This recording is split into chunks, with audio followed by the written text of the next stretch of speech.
Against elders rocked the airwaves in Kisii, Nyamira and Kilifi counties. Most of the accusations that led to the elders being tortured and killed were those of witchcraft. However, the law does not recognize witchcraft, and as such, some of the perpetrators were brought to book. But the fight against stigmatization against the elderly continues to be widely publicized, with the country joining the world in creating awareness against elder abuse. The heart in his voice is loud and clear. A house on fire, onlookers not doing anything to salvage the situation, reason being that is a witch's house. This is just one of the many cases of witch hunt in Kisii County over the years. The people mostly targeted are the elderly, aged between 60 to 100 years old. In BAMBA sub-location, Wagishane's location, an empty homestead with an air of loneliness welcomes us to the late Sabina Sindege Mayaka's home. Christopher Bosire Mayaka witnessed his mother Sabina being dragged away by rowdy youth who accused her of bewitching a member of the community.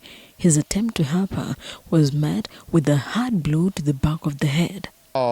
Vijana waliofanya hicho kitendo walishikwa wote, wako kotini.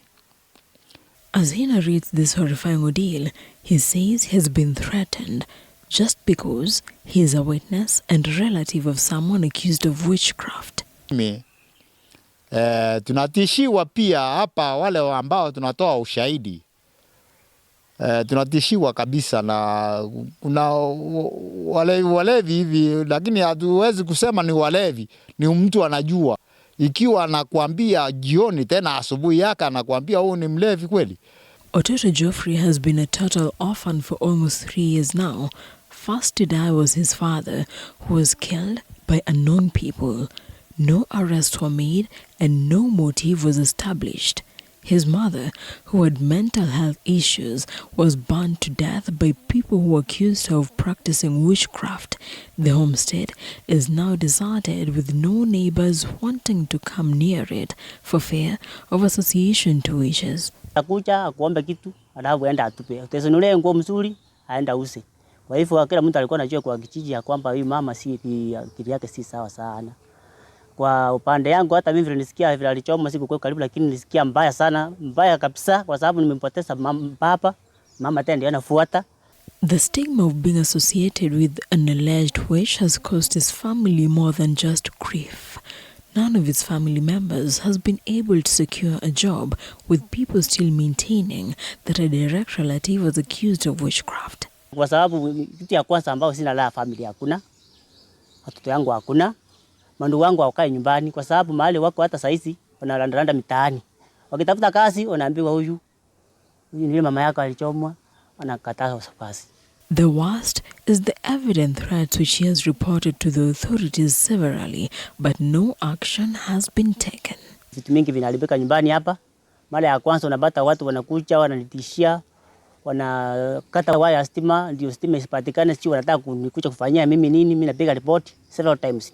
He can only hope that the victims in witness protection, especially the young ones, are well taken care of and protected against the stereotyping society that might jeopardize their future. Wengine wako witness protection wanaendelea tu kusomesha na serikali. Mimi naomba tu serikali iendelee kuwashughulikia mpaka wamalize form 4, wengine wapate kazi, sio tati wakuje wasahau ile maneno vile wasasi walichomwa, ndio wasikufikirie kwa akili yao, ndio wakamatwe na serikali, human rights wote, hata social media yote, hata wenye wanajaribu kutembelea hao ndio wasikia advice wenye wako nayo, kama wako na stress, kama wako na namna gani, ndio watasaambia wako na namna gani. As an elderly person, Andrew Mayaka can only plead with the younger people to get out of the cocoon of intrusive thoughts that make them think elder persons are nothing but evil. Mambo ya kusema wasee na wamama wakongwe ni wachawi, ile mambo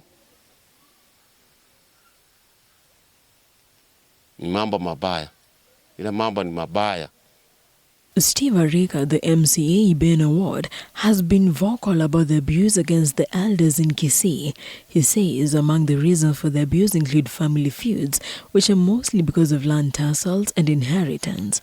He has urged the younger generation to respect their elders and break the stereotyping and stigmatization. Heshimu na wewe utakuja kuheshimika. Kwa vile heshima hata ukienda supermarket yoyote uwezi nunua. Ni ile wewe unapeana na wewe unapewa. Wengine wanaona wasee ni masikini sana, hawezi msaidia kitu, lakini ile tamko la mzee akitamuka neno mbaya kwako, lazima hiyo ikufuate.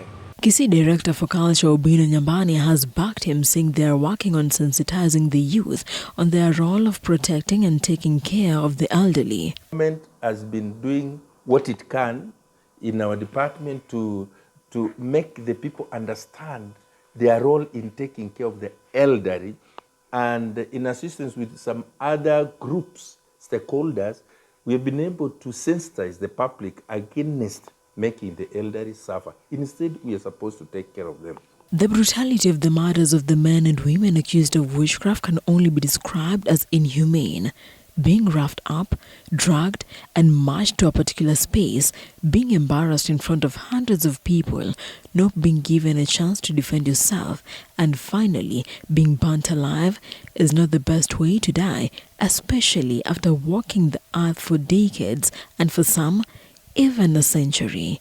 As the country joins the world in continuing to create awareness on elder abuse, the youth are being urged to protect the elders and take care of them. This is Vera Alberta.